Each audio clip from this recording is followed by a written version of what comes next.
The gunshot echoed across the barren landscape as Oliver Blackwood clutched his bleeding arm, pressing his back against the weathered exterior of the abandoned shed. The year was 1876, and the unforgiving New Mexico territory had just become even more hostile. He had tracked the Dalton gang for 3 weeks after they'd raided his cattle, but he hadn't expected to find something far more valuable than livestock. "Ollie, you best turn around and ride away," shouted Frank Dalton from behind a nearby boulder. "This ain't your business." Oliver checked his Colt revolver, 4 bullets left. His Winchester rifle lay useless several yards away where he'd dropped it after taking the shot to his arm. The sun beat down mercilessly as sweat and blood mingled on his tanned skin. "You stole my cattle, Frank. That made it my business," Oliver called back, his voice steady despite the searing pain. "But keeping a woman prisoner? That's beyond even your usual filth."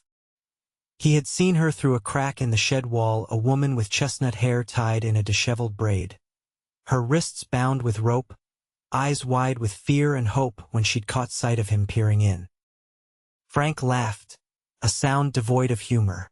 "She's worth more than your whole herd, Blackwood. Her daddy's offering a mighty fine reward."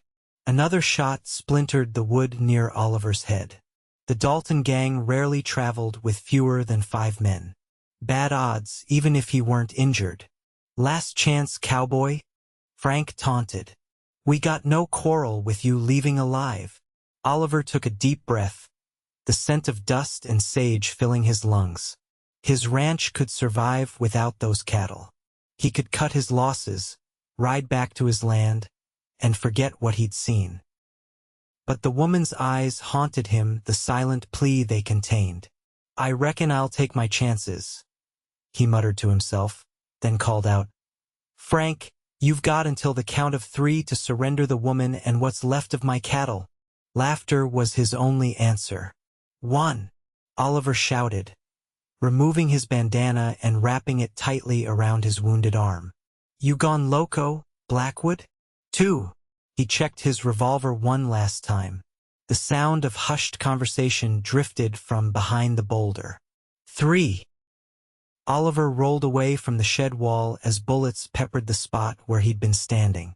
Instead of returning fire, he scrambled low along the ground toward an old water trough. His boots kicked up dust as he dove behind it, bullets whizzing overhead. The distraction worked. 2 of Dalton's men emerged from their hiding spots, trying to flank him. Oliver steadied his hand and fired twice. The first shot missed, but the second caught one of the men in the leg. He went down with a howl. Using the commotion, Oliver darted toward the shed's door. The rusty padlock wouldn't survive a solid kick, but he needed to time it perfectly. He waited until Frank shouted orders to his remaining men, then slammed his boot against the lock with all his strength. The door crashed open. Inside, the woman flinched away from the sudden light, her blue dress torn and dirty but her eyes fierce despite her fear.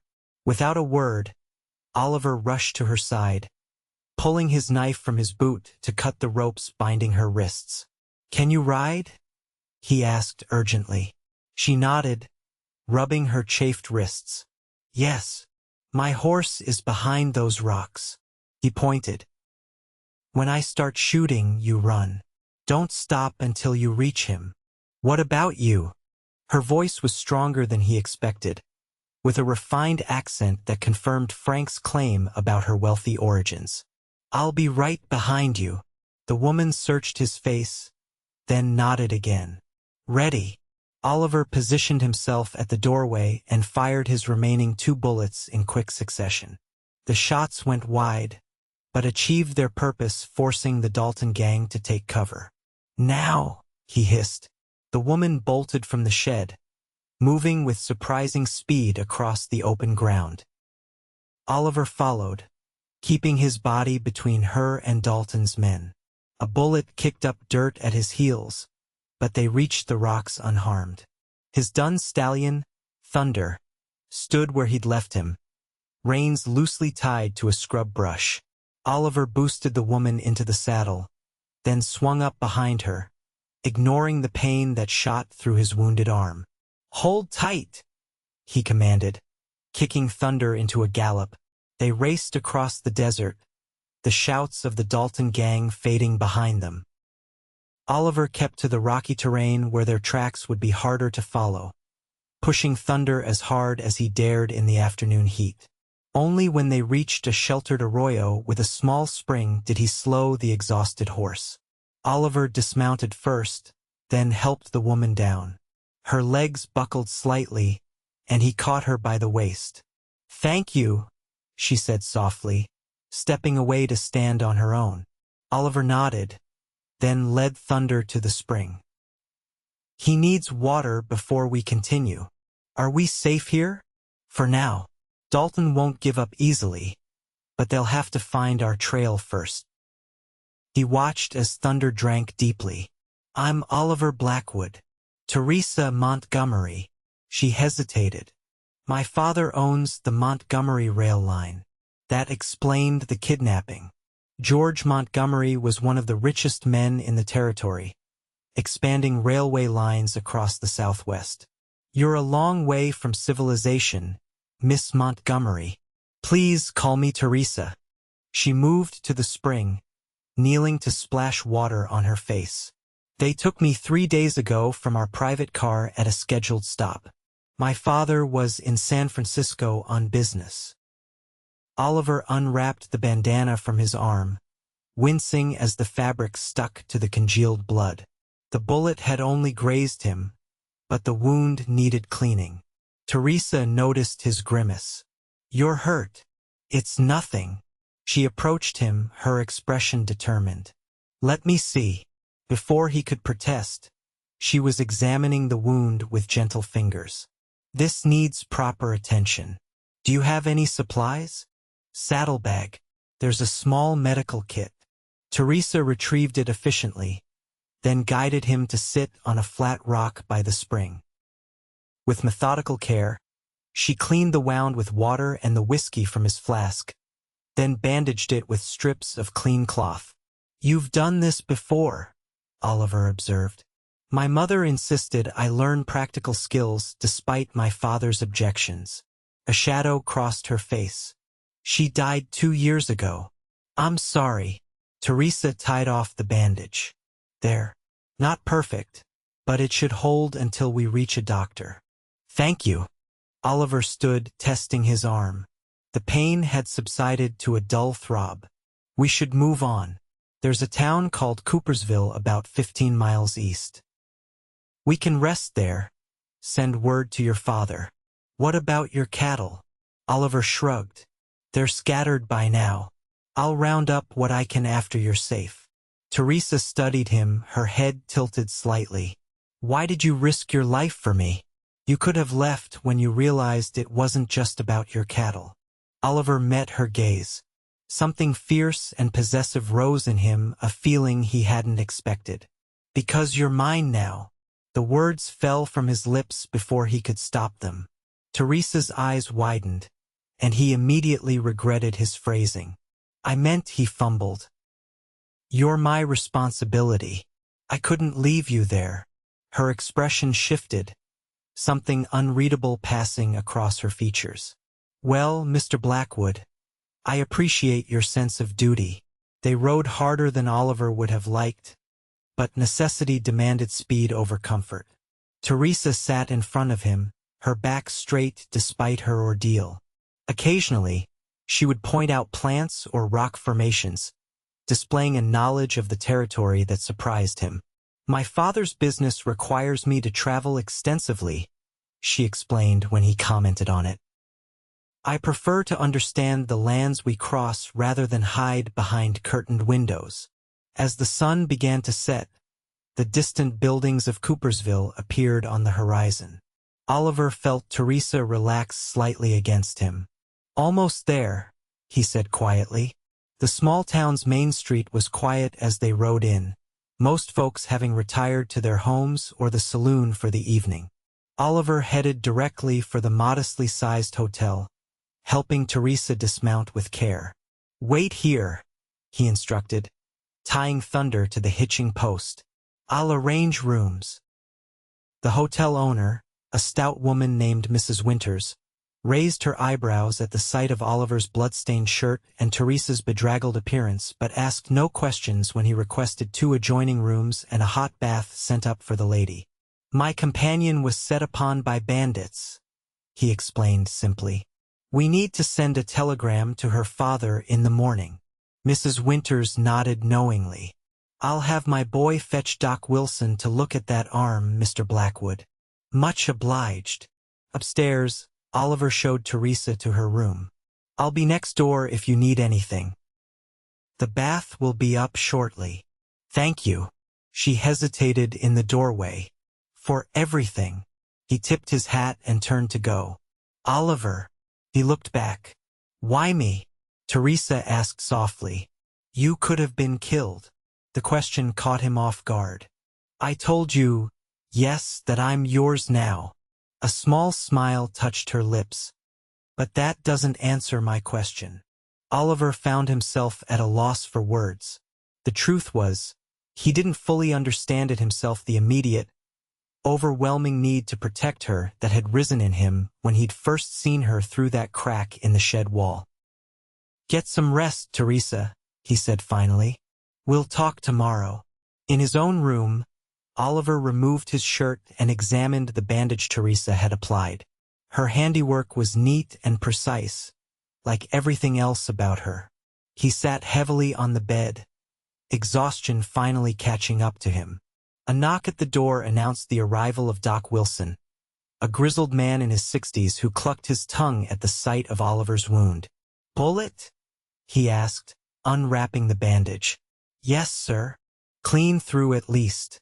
Miss Montgomery did a fine job with this." He set about properly disinfecting and rebandaging the wound. "Mrs. Winters says you rescued the young lady from bandits?" "The Dalton gang," Oliver confirmed. "They were holding her for ransom. She's George Montgomery's daughter." Doc Wilson whistled low. "That explains a few things. Word came through yesterday that Montgomery's offering $10,000 for her safe return." Oliver's brows rose. "That's a fortune." "Indeed it is." The doctor finished his work and packed up his bag. "You should rest that arm for a few days, but it'll heal clean if you keep it from festering." After the doctor left, Oliver lay back on the bed, staring at the cracked ceiling. $10,000. No wonder the Daltons had been so determined. With money like that, he could expand his ranch by the best breeding stock in the territory. A man could build a real future with that kind of reward. He frowned at the direction of his thoughts. He hadn't saved Theresa for money. The idea of collecting a reward left a sour taste in his mouth. Sleep came fitfully, interrupted by dreams of Theresa's eyes and the echo of his own impulsive words. "Because you're mine now." Morning brought clear skies and the sounds of the town coming to life. Oliver dressed carefully, mindful of his injury, then knocked on Theresa's door. She answered promptly, and he was struck by the transformation. Someone, likely Mrs. Winters, had provided clean clothing.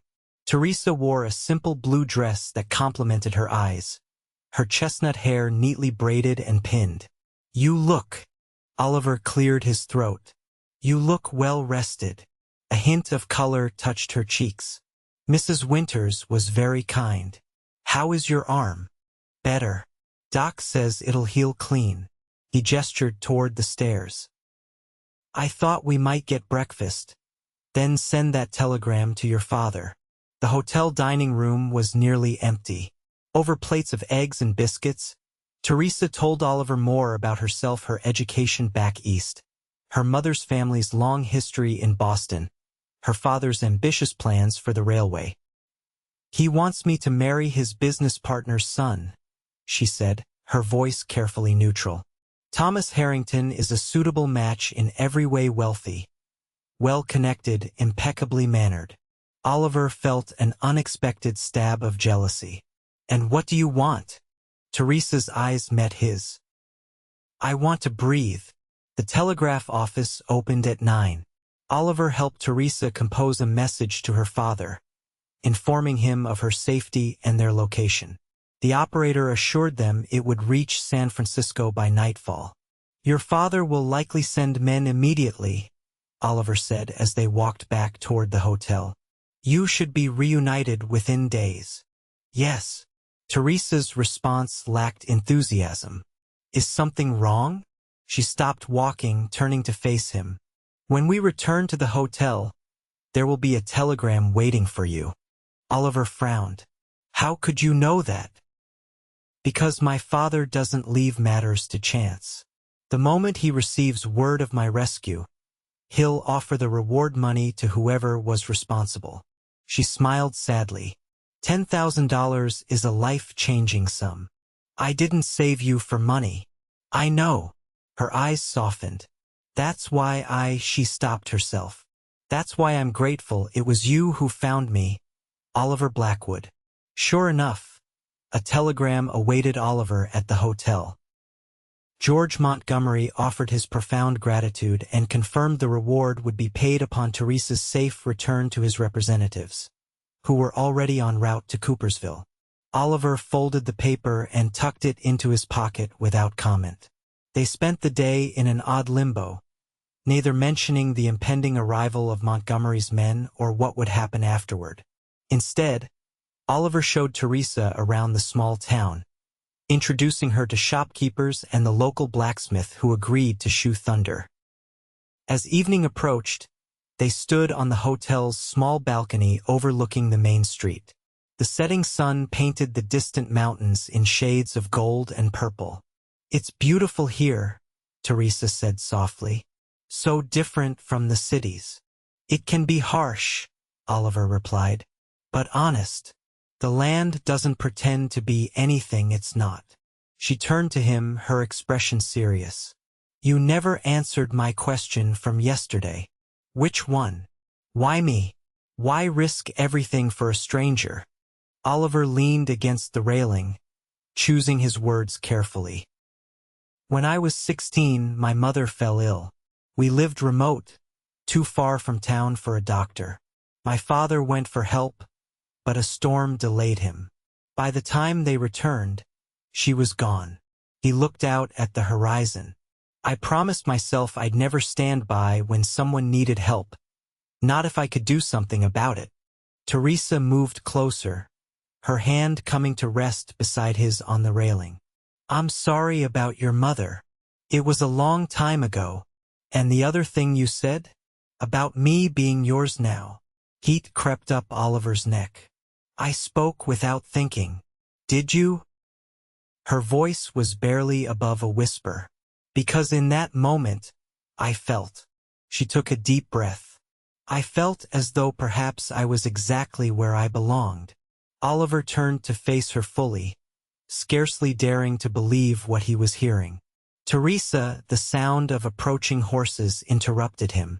A group of 6 riders entered the town, their mounts dusty from hard travel. At their head rode a man in an expensive suit, his posture rigid with authority. "My father's men," Theresa said, her voice flat. "Harrison Fletcher leads his security detail." Oliver watched as the men dismounted in front of the hotel. "They made good time. My father doesn't waste time when it comes to business." There was a bitterness in her tone that hadn't been there before. "And that's what I am to him, an investment to be protected and eventually leveraged through marriage." Before Oliver could respond, there was a knock at the door to his room. Mrs. Winters called through the wood. "Mr. Blackwood? There are gentlemen here to see Miss Montgomery." "We'll be right down," he answered. Theresa's hand suddenly gripped his. "I don't want to go." The simple declaration hung in the air between them, heavy with implications. Oliver looked down at their joined hands, then back to her face. "Your father wants what he believes is best for me." Her eyes were bright with unshed tears. "But he doesn't know me, not really. Not since Mother died." Oliver gently squeezed her hand. "What are you saying, Theresa?" I'm saying I want a choice. She stepped closer. For the first time in my life, I want to choose my own path. Another knock, more insistent this time. Mr. Blackwood? The gentlemen are quite anxious to secure Miss Montgomery's safety. Oliver called back. Tell them we'll be down shortly. He turned back to Theresa, whose expression had hardened into determination. They'll take me back, Oliver. My father will ensure I marry Thomas Harrington, and I'll spend the rest of my life in a gilded cage.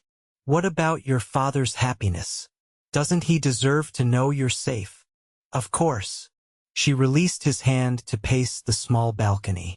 I would never leave him without explanation. But must my entire life be sacrificed for his plans? Oliver watched her, conflicted. The proper thing would be to escort her downstairs, collect the reward, and return to his ranch. Yet the thought of never seeing her again created a hollowness in his chest he couldn't ignore. What do you want, Theresa? Truly? She stopped pacing and faced him. I want to stay, here in the territory. I want to learn about your ranch, about raising cattle and living by the seasons rather than society's calendar. Her voice dropped lower. I want to know if what I felt when you saved me was real or just gratitude mixed with fear. Oliver took a step toward her. And what did you feel? Like I'd been waiting for you without knowing it. The words tumbled out in a rush. Like all the carefully constructed plans for my life suddenly seemed pale and insignificant compared to the possibility of what? He prompted gently. Of being yours. Truly yours. Not as a possession or an obligation, but as a choice. Color flooded her cheeks, but she didn't look away. Is that foolish? Oliver closed the distance between them, his good arm slipping around her waist. If it is, then I'm a fool as well. Their first kiss was tentative, a question asked and answered in the gentle press of lips. When they parted, Theresa's eyes remained closed for a moment, as if memorizing the sensation. We should go downstairs, Oliver said reluctantly. Let them know you're safe. She nodded. And then we talk to Fletcher. Tell him you need time to recover from your ordeal before traveling. A week, perhaps. A week, Theresa repeated. And after that? Oliver smiled. After that, we decide. Together. Fletcher was not pleased with the arrangement, but Theresa was remarkably adept at handling her father's men. She wrote a detailed letter to her father explaining her need for recovery time and assuring him of her safety under Oliver's protection. Mr. Blackwood saved my life at great personal risk, she told Fletcher firmly. I trust him implicitly. Fletcher's eyes narrowed. Your father will expect your return to San Francisco as soon as possible, Miss Montgomery. The Harringtons are awaiting your arrival for dinner next Saturday. Then he will have to make my apologies to the Harringtons, Theresa replied coolly. I've been through a traumatic experience, Harrison. Surely my father would want me to recover fully before undertaking such a long journey. In the end, Fletcher reluctantly agreed to give her 1 week, leaving 2 men in town to ensure her continued safety. He also presented Oliver with a bank draft for the promised reward. Oliver tried to refuse it. I didn't do it for money. Fletcher's expression was unreadable. Nevertheless, Mr. Montgomery insists. Consider it compensation for your injury and lost cattle.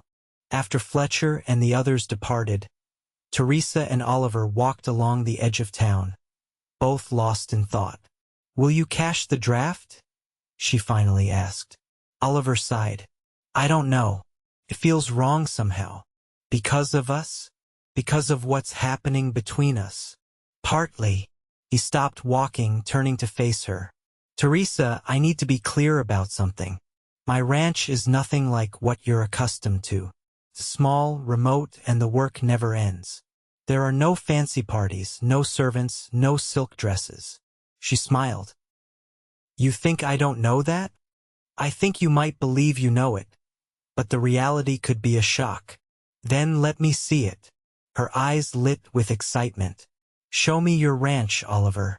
Let me understand the life you lead before I decide if it's one I could share.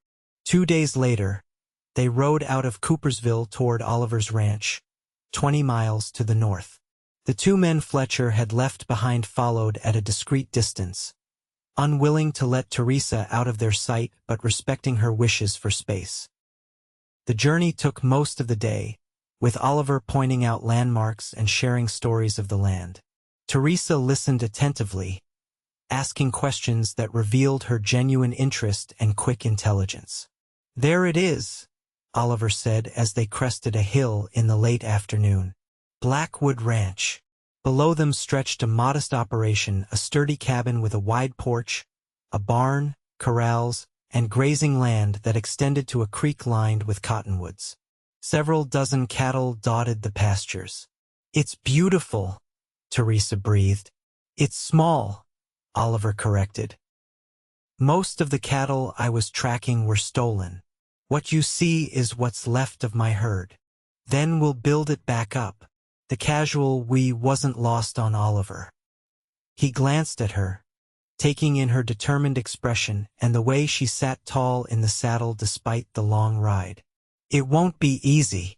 She met his gaze steadily. "Few worthwhile things are." The cabin was dusty from his absence but otherwise welcoming.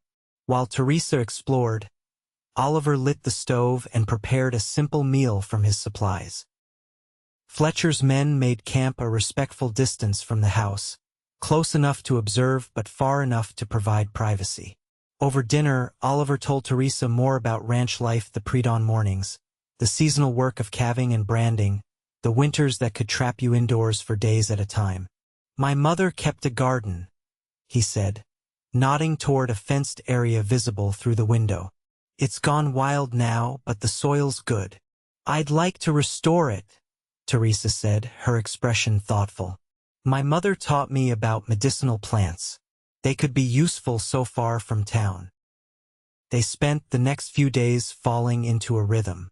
Oliver showed Theresa the daily operations of the ranch, and to his surprise, she insisted on participating, helping to feed the animals, learning to milk the cow, even attempting to mend a fence under his guidance. She wore a pair of his old trousers and a shirt with the sleeves rolled up, her hair tied back in a simple braid. The fine lady from San Francisco transformed before his eyes into a woman who threw herself into each task with determination and increasing skill. In the evenings, they sat on the porch watching the sunset, talking about their pasts and cautiously exploring possibilities for a shared future. With each passing day, the idea of Theresa leaving became more painful to contemplate. On their 5th day at the ranch, a messenger arrived with a telegram from George Montgomery himself. He would arrive in Coopersville in 3 days' time and expected his daughter to be ready for their return journey to San Francisco. "He's coming himself," Theresa said, her voice hollow as she read the message. "He never leaves his business." Oliver stood beside her, uncertain what to say. The idyll they'd been living was coming to an end, reality intruding as they'd known it must. That night, as they sat before the fire, Theresa broke their contemplative silence. "I need to see him, to explain face to face." "Of course." Oliver stared into the flames. "What will you tell him?" "The truth." She moved from her chair to kneel before him, taking his hands in hers. "That I've found something I never expected. That for the first time in my life, I know what I want." Oliver lifted her hands to his lips. "And what is that?" "You. This life. The freedom to build something that belongs to us alone." Her eyes shimmered in the firelight. "I want to be yours, Oliver. Not because you claimed me in a moment of danger, but because I choose to be." He pulled her gently into his lap, cradling her against his chest. "I love you, Theresa. I think I have since I first saw you through that crack in the shed wall. I love you too." She turned her face up to his. "Enough to defy my father, to give up everything I've known. I don't want you to regret it. The only thing I would regret is letting fear keep me from happiness. She kissed him softly. Take me to Coopersville tomorrow. Let me face my father as a woman who knows her own mind, not as a child to be directed. They rode into Coopersville the next afternoon, Fletcher's men trailing behind them. The town buzzed with news that George Montgomery's private train car would arrive the following day. That evening, Oliver watched as Theresa wrote a long letter to her father, pouring out her heart and her hopes. When she finished, she sealed it carefully. If my words fail me tomorrow, at least he'll have this, she explained. Morning brought clear skies and the distant whistle of the approaching train. Oliver and Theresa waited on the platform, her hand clasped tightly in his. Fletcher and his men stood nearby, their expressions grim. The private car was opulent, gleaming with polished wood and brass. When the door opened, George Montgomery descended the steps, a tall man with silver-streaked dark hair and Theresa's blue eyes, his bearing that of someone accustomed to command. "Father!" Theresa stepped forward. For a moment, Montgomery's stern expression cracked, and he pulled his daughter into a fierce embrace. "Theresa, thank God!" Oliver hung back, giving them space for their reunion. He watched as Montgomery held his daughter at arm's length, examining her for signs of harm or distress. "You look well," he said, surprised. "Fletcher's reports suggested you needed recovery time, but you seem in excellent health." "I am well, Father." Theresa glanced back at Oliver. "Thanks to Mr. Blackwood." Montgomery's gaze shifted to Oliver, assessing him with the practiced eye of a businessman. "Mr. Blackwood, I understand I owe you a considerable debt." Oliver stepped forward, extending his hand. "No debt, sir. I did what any man would do." "I think we both know that's not true." Montgomery shook his hand firmly. "Fletcher tells me you refused the reward initially. It didn't seem right to profit from helping someone in need." Montgomery's eyebrows rose. "An unusual perspective in my experience." He turned back to Theresa. "We should board. The train will depart within the hour." "Father, I need to speak with you first." Theresa's voice was steady, though Oliver could see the tension in her shoulders. "Privately." Montgomery glanced between them, his shrewd eyes narrowing slightly. "I see. Very well." He gestured toward the train car. "Shall we?" Theresa looked back at Oliver, who nodded encouragingly. "I'll wait here." The hour that followed was the longest of Oliver's life. He paced the platform, ignoring the curious looks from townspeople who had gathered to glimpse the famous railway magnate. Fletcher and his men maintained their positions, equally tense. Finally, the door to the private car opened. George Montgomery emerged first, his expression unreadable. Theresa followed, her face flushed but composed. "Mr. Blackwood," Montgomery called. "A word, if you please." Oliver approached the steps, his heart pounding. Theresa gave him a small smile that contained both worry and hope. "My daughter has informed me of her feelings for you," Montgomery said without preamble. "She seems convinced that a future on your cattle ranch would bring her more happiness than the life I had planned for her in San Francisco." Oliver met his gaze steadily. "I love your daughter, Mr. Montgomery. I can't offer her luxury or social position, but I can promise to cherish her, respect her, and build a good life together." Montgomery studied him for a long moment. "You saved her when you could have walked away. That speaks to your character." He sighed heavily. "I had such plans, Theresa." "I know, Father." She moved to stand beside Oliver. "But they were your plans, not mine." Montgomery looked between them, then up at the clear blue sky. "Your mother was stubborn too. I tried to talk her out of marrying me, you know. I was just a clerk with big ideas back then." Surprise flickered across Theresa's face. You never told me that. She defied her family to choose me. A ghost of a smile touched his lips. Perhaps you come by your determination honestly. He focused on Oliver again. If I were to consent to this unconventional arrangement, what assurance do I have of my daughter's comfort and security? You have my word, Oliver said simply. And you're welcome to visit the ranch any time to see for yourself how we live. Montgomery barked a short laugh. Direct, aren't you? Good. I've no patience for sycophants. He turned to Theresa. Are you absolutely certain this is what you want, daughter? There will be no lavish balls, no society connections, none of the advantages I've worked to provide. I'm certain. She reached for Oliver's hand. I've never been more certain of anything. After a long silence, Montgomery nodded once. Very well. I won't stand in your way. He raised a finger in warning. But I have conditions. Name them, Oliver said. First, you will accept the reward money not as payment for saving Theresa, but as my gift to you both. Consider it her dowry if you must. Oliver began to protest, but Montgomery cut him off.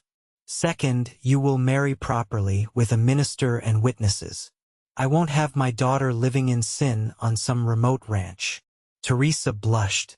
Father. Third, Montgomery continued, ignoring her embarrassment. You will write to me regularly, Theresa. I want to know how you are faring in this new life you've chosen. Of course, she agreed immediately. And finally, his voice softened slightly, you will name your first daughter after your mother. Tears welled in Theresa's eyes.